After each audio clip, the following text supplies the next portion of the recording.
கர்த்தருடைய பரிசுத்த நாமத்துக்கு மகிமை உண்டாவதாக. அல்லேலூயா. அல்லேலூயானா என்ன விளக்கம் சொல்லுங்க, யாராவது சொல்லுங்க. அல்லேலூயா அப்படின்னா என்ன?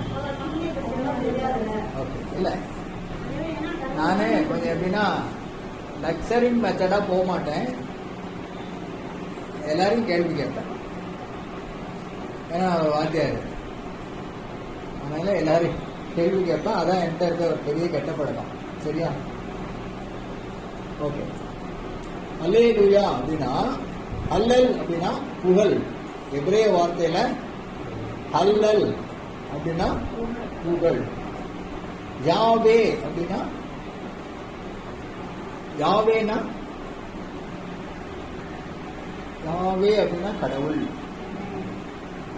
யெகோவான்னு சொல்ல மாட்டீங்களா? யெகோவா இருக்குல்ல, யெகோவான்ற பெயர் இருக்கு தெரியுமா? அந்த யெகோவா தான் யெகோவான்னு நம்ம சொல்றோம். ஆனா அதோடைய எபிரேய பதம் யாவே. 3 எழுத்து கொண்டு யா வாவ் ஹே, 3 எழுத்து கொண்ட எபிரேய வார்த்தை யாவே. அதுதான் அல்லேலூயா. சரி, ஓகே. இன்னைக்கு ஒரு நிறைய விஷயங்கள், நிறைய சாட்சி சொன்னீங்க இல்லையா? நிறைய ஜெபம் இருக்கும் சொன்னீங்க. நான் என்னுடைய சாட்சியை ஒன்று சொல்லிட்டு ஆரம்பிக்கலாம் அப்படின்னு பார்க்குறேன். யாரும் வீடியோ எடுப்பீங்களா? சொல்லுங்க. இல்ல அப்படியே இதுல போன்ல ஆன் பண்ணிருக்கேன், அப்படியே எடுங்க. ஆன் பண்ணிருக்கேன், அப்படியே எடுக்க. எல்லாரையும் கவர் பண்ணலாம். இப்போ என்னுடைய சாட்சியை நான் சொல்லிடுறேன். சாட்சி சொல்லிட்டு எனக்கு போன 2 மாசத்துக்கு ஜூன் மாசம் நான் வந்து கேரிஸ் பைபிள் காலேஜ், ஆல்ரெடி நான் வந்து ஒரு பிஎஸ்சி பைபிள் காலேஜ்ல பிஎஸ்சி டாக்டரேட் வாங்கியிருக்கேன். ஆனாலும் திருப்பியும் ஒரு அமெரிக்கன் காலேஜ்ல படிக்கணும்னு ஒரு ஆசை. அதனால நான் ஒரு வாய்ப்பு கொடுத்தேன். அதுக்காகவும் ஒரு சில ப்ரேயர் மீட்டிங்ஸ் தான் போகிறது. நான் சனிக்கிழமை எப்போதும் சனிக்கிழமை சனியாக இருப்பேன். இப்போ அதுக்கு அந்த வாரம் ஜூன் மாதம் 2வது வாரம் நினைக்கிறேன், ட்ரெயின் ஏறிட்டேன். மன்னார்குடியிலேருந்து சென்னைக்கு ட்ரெயின் ஏறி சாப்பிட்டு இருந்தாச்சு. அந்த கோர்ஸில் யாருமே இல்லை, நான் மட்டும்தான் இருக்கேன். ஆனால் நெஞ்சு ஃபுல்லாக வலி. அதாவது லெஃப்ட் சைடு வலிக்குது, ரைட் சைடு வலிக்கிறதுலாம் ஒரு கணக்காக இல்லை, நெஞ்சு ஃபுல்லாகவே வலி. நான் கூட நினைச்சேன் கொஞ்சம் மயிலாடுதுறையில் இறங்கிடுவோமா, அடுத்த திருவாரூர் அல்லது மயிலாடுதுறை ஸ்டேஜில் இறங்கி ஒரு 108 பிடிச்சி ஹாஸ்பிட்டலில் போய் அட்மிட் ஆகிடலாமா அப்படின்னு நினைச்சேன். ஆனாலும் ஒரு விசுவாசம், அந்த உங்க வார்த்தையை நான் கேட்க போறேன். உயிரோடு சென்னையில கொண்டு போய் சேர்த்தா சேருன்னு சேர்க்காட்டே இருந்துட்டேன். ஆனா விழுப்புரம் தாண்டுற வரைக்கும் எனக்கு வலி தாங்கவே முடியல. நான் எந்த சத்தமுமே போடல. ஏன்னா அந்த கோர்ஸ்ல யாரும் பக்கத்துல தான் காடு இருப்பேன், சத்தம் போடாம கேட்காது. அப்படியே வந்தேன். விழுப்புரம் தாண்டினோடனே அப்படியே கொஞ்ச நேரம் தூங்கியிருக்கேன். நானே மாதிரி ஒரு சாட்சி. விசுவாசத்தால் தேவனுடைய மகிமையை ஆண்டீர்கள். விசுவாசம் தான் முக்கியம். சரியா? விசுவாசம் தான் உலகத்தை ஜெயிக்கிற ஜெயம். உலகத்தையே ஜெயிக்கிற ஜெயம். நான் அடிக்கடி சொல்வேன், மூளையால முடியாதது முழங்கால முடியும். சரியா? உண்மையான ஒரு சயின்டிஸ்டால முடியாதது, ஒரு டாக்டரால முடியாதது நீங்க முட்டு போட்டீங்கன்னா முடியும். எப்படி சாட்சியெல்லாம் சாட்சி சின்ன பிள்ளைல செத்து போயிட்டேன்னு குழந்தையில பண்ணாங்க. இது தஞ்சாவூர் மெடிக்கல் காலேஜ். அதுல இருந்தும் ஆண்டவரை பிடிச்சு கொண்டு வந்து செய்ய. ஓகே, இப்போ சில வசனத்தை பார்க்கலாம். 1 கொரிந்தியர் 1வது அதிகாரம் 26, 27 வசனத்தை பார்க்கலாம். அதாவது, நீங்கள் அழைக்கப்பட்ட அழைப்பை பாருங்கள். நீங்கள் அழைக்கப்பட்ட அழைப்பு. அதுல என்னெல்லாம் இல்லைன்னு சொல்றாங்க அப்படின்னா, பாவிகள் அதாவது சாரி, அழைக்கப்பட்ட அழைப்பை பாருங்கள். பலவான்கள் அனைவர் இல்லை, பிரபுக்கள் அனைவர் இல்லை, ஞானிகள் அனைவர் இல்லை சொல்லி சொல்றப்போ, உலகத்துல பலவான்கள் பிரபுக்கள் ஞானிகள்லாம் இருக்கிறாங்களா இல்லையா? நிறைய இருக்கிறாங்க. ஆனா அதை விட கடவுள் அழைச்சது யார? பலவீனமானவைகளையும் பைத்தியமானவைகளையும், இதெல்லாம் வேஸ்ட்ன்னு சொல்ற நம்ம கடவுளுக்கு லாங்குவேஜ் சொன்னா இதெல்லாம் உதவாக்கறேன்னு சொல்றவங்களையும் ஆண்டவர் அழைச்சார். அக்கா சொன்னாங்க சாட்சி சொல்லும்போது, நான் என்ன படிக்கலாம் பால்வாடி கூட ஸ்கூல்ல என்னோட பேர் 1ஆம் நம்பர் ஒழுங்கினோம். இப்ப கூட எங்க ஹெச்எம் கேட்பாங்க, நீங்க எல்லாம் பிஷப் ஆயிட்டியம்மா. என் பேரை ஒழுங்கின குரு, ஒழுங்கினத்தையும் ஊழியக்காரனாக தேவன் தெரியும். ஏன்னா எங்கெல்லாம் ஹெச்எம் கூப்பிட்டாங்கன்னா அன்னைக்கு எதோ ஏற்பட அந்த லெவலுக்கு நாங்கெல்லாம் சேர்ந்தோம். ஆனாலும் தேவன் தெரியும். இப்போ நான் ஒரு விஷயத்துக்கு அழைக்கப்பட்டிருக்கேன் அப்படின்னா எல்லாருக்குமே இந்த அழைப்பு உண்டு இல்லையா? எல்லாருக்குமே அழைப்பு உண்டு. எல்லாரையும் கூப்பிடுறாரு. ஏன் கூப்பிடுறாரு? எல்லாம் மதம் மாத்துறாங்கன்னு சொல்றாங்க. மதம் அப்படின்னா எல்லாரும் என்ன சொல்றாங்க இன்னைக்கு? மதம் அப்படின்னா ஓகே, இந்து மதம் வள்ளலார் ஒரு பாடல் பாடிங்க.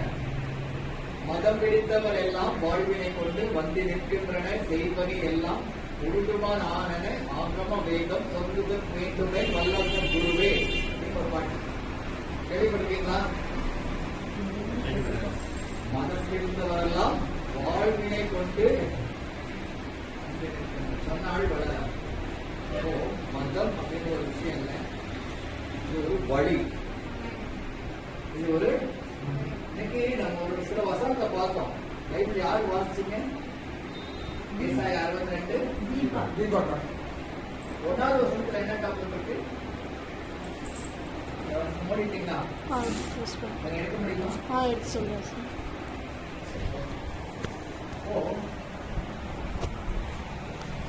நாம போற வழி சரியா இருந்தா, உன்னோட வழி கருத்துக்கு பிரியமா இருந்தா சொல்லுங்கக்கா, வழி கருத்துக்கு பிரியமா இருந்தா சொல்லுங்க. ஒருவரோட வழி கருத்துக்கு பிரியமா இருந்தால் மக்கள் அவன் மேல பிரியமா இருக்காங்க. இல்லையா? ஒருவரோட வழி கடவுளுக்கு பிரியமா இருக்கணும்னா என்ன பண்ணணும்? ஒரு விஷயம் நிறைய இடங்கள்ல என்ன பண்ணலாம், அதாவது நமக்குரிய நியாயங்கள் என்ன பண்ணும், என்ன பண்றாங்க இல்லையா? அப்போ அந்த நீதியை என்ன பண்ணுவார் தேவன் கடவுள்? நீதியை பிரகாசிக்க பண்ற வரைக்கும். ரட்சிப்பு அப்படின்னா விடுதலை. ஓகே, ரட்சிப்புனா விடுதலை. விடுதலை நமக்கு எல்லா எண்ணத்துல எல்லாம் விடுதலை வேணும். பாவ சாப கட்டுகள் இருந்து விடுதலை. விடுதலை கிடைச்சிருச்சா எல்லாருக்கும்? இல்லையா? ஓகே. தேவன் என்னைக்கு நம்மளை ரட்சித்தாரோ, என்னைக்கு நம்ம அப்பா பிதாவை கூட்ட ஆரம்பிச்சோமோ அன்னைக்கு நம்ம விடுதலை கொடுத்துட்டார். ஆனா நாம் அதை எடுத்துக்கலாம். இல்லையா? சோ இன்னைக்கு எல்லாருமே விசுவாசியா தான் இருக்கோமே ஒழிய யாருமே அத்தாரிட்டி பவர் உள்ள வரல. அத்தாரிட்டினா சாட்சி. அத்தாரிட்டி கிறிஸ்து எல்லாவற்றின் மேலும் ஒவ்வொருவருக்கும் அதிகாரம் கொடுத்திருக்கிறார். ஆனா அந்த அதிகாரத்தை நாம எடுத்துட்டு இல்லை. அதிகாரம் கொடுத்தாங்கன்னா எதுக்கு அதிகாரம் கொடுத்தாரு? எதுக்கு அதிகாரம் கொடுத்தாரு? சிலர் அதிகாரத்தை வச்சு என்ன பண்றாங்க? கொடுக்கிறாங்க. அநேக சபைகளிலேயே இது நடக்குது. அதிகாரத்தை வச்சுட்டு ஊழியக்காரர்களும் இருக்கிறார். ஆனா எதுக்காக எனக்கு அதிகாரம் கொடுத்தார்? சகலவற்றின் மேல எதுக்கு அதிகாரம் கொடுத்தார்? அவற்றை செப்பனிடுவதற்காக, இல்லையா? ஜெயிக்க வேண்டிய விஷயத்தை ஜெயிக்கிறதுக்காக. நோயிலேருந்து இன்னைக்கு விடுதலை தேடி எங்கேயோ போறோம் இல்லையா? இன்னைக்கு ஒரு பல இடங்கள், பல மைல்கள் செலவு பண்ணி போறோம், பல லட்சம் ரூபாய் செலவு பண்றோம். இந்த சொல்லுவார், ஆக்சிடென்ட் ஆனாலே நீ ஹாஸ்பிட்டல் போகக்கூடாது. ஆக்சிடென்ட் ஆனாலே நீ ஹாஸ்பிட்டல் போகக்கூடாது. ஏன்? அப்போ என்ன இருக்கு அவங்கிட்ட? அதிகாரம். எதுக்கு அதிகாரம்? பிசாசுடைய தந்திரங்களையும் ஜெயிக்கிறதுக்கான அதிகாரம். அந்த அதிகாரத்தை நாம கையில எடுத்துக்கிறோமா? நான் அந்த நெக்ஸ்ட் டைம் வரும்போது அந்த அத்தாரிட்டி பத்தி பேசினேன், நிறைய ஒரு பெரிய கிளாஸ். அப்போ அந்த அதிகாரம் நம்ம கிட்ட இருக்கா? கர்த்தர் கொடுத்த அதிகாரத்தை நம்ம பயன்படுத்துறோமா? அதுதான் விஷயம். ஏன்னா ஆதாம் ஏவாளுக்கு கடவுள் ஒரு வாக்குத்தத்தம் கொடுத்தார். என்னது? இதை நீங்கள் எல்லாவற்றையும் நீங்கள் ஆண்டு கொள்ளுங்கள். எல்லாவற்றையும் நீங்க என்ன பண்ணுங்க? ஆண்டு கொள்ளுங்கள். ஆண்டு கொள்றதுன்னா எல்லாவற்றையும் செப்பனிடுறதுக்கும் எல்லாவற்றையும் ஆளுகை செய்யறதுக்கும் நமக்கு அதிகாரம். ஆனா நம்ம என்ன பண்றோம் அப்படின்னா, என்ன பண்றோம்? எபிரேயர்ல ஒரு வசனம் இருக்கு, பலமான ஆகாரத்தை அல்ல. இன்னும் நீங்க என்னத்தை தான் குடிச்சிட்டு இருக்கீங்க? ஆலை உங்களே குழந்தைகள் போல இருக்கீங்க. அதனால உங்களுக்கு மூல உபதேசத்தை குறிச்சு நான் என்ன பண்ண முடியல, சொல்ல முடியல. அதுதான் விஷயம். என்னுடைய லெவல் நீங்க எப்படி இருக்கு? எல்லாத்துலயும் அதாவது நிறைய விஷயங்கள் பார்க்க வேண்டாம். வாழ்க்கையில கிறிஸ்துவ போல இருக்கலாம்.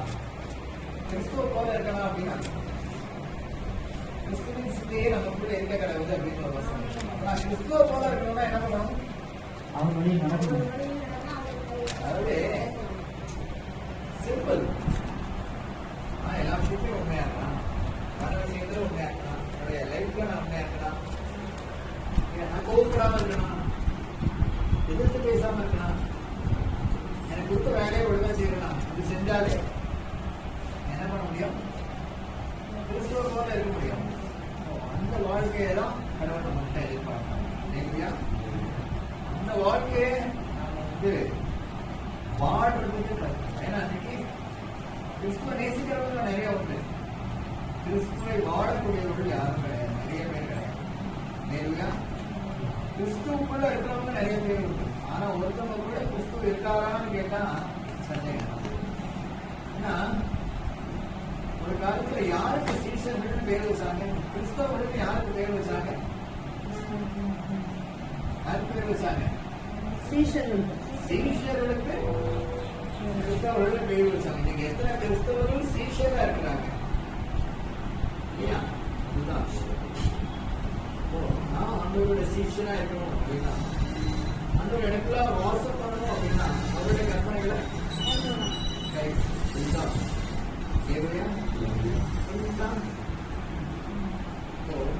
ஒரு மதம் அல்ல, ஒரு மார்க்கம். நாம என்ன பண்ணணும்? கிறிஸ்துவோட வாழணும். இந்த எளிமையான விஷயத்தை நம்ம தெரிஞ்சுக்கிட்டோம்னா நம்ம வாழ்க்கையில நம்ம ஒரு லட்சியமுள்ள வாழ்க்கை வாழலாம். சின்ன ஜெபம் செய்வோம். நீங்க அதிகமா நேசிக்கிற மகா இலக்கங்கள் அன்னைக்கு இல்லாமே அம்மா ஒவ்வொரு ஆசிரியர் சிறு குடும்பமா எங்களை கூட்டி சேர்த்த திருவிழாக்கால் எங்களை நடத்துகிற திருவிழாக்கால் குழந்தைகள் இந்த ஐக்கியத்தை தந்திருக்கிற திருவிழாக்கால் மற்ற நாங்கள் மற்ற வண்ணமாய் வெறுமையாய் போகாததுக்கு எங்கள் வார்த்தையினால் நிரப்பினது அறிவுக்கான காரியங்களை நீங்க என்ன நோக்கத்துக்காக இந்த கூலிகைகளை நீங்க ஏற்படுத்தி கொடுத்தீங்களோ அந்த நோக்கம் நிறைவேறும். இதில் அநேகர் பயன்படவும் இன்னும் அதிகமாக இது வளர்ந்து பெருகும் ஆளுகை இருக்குமையா நாமத்தில்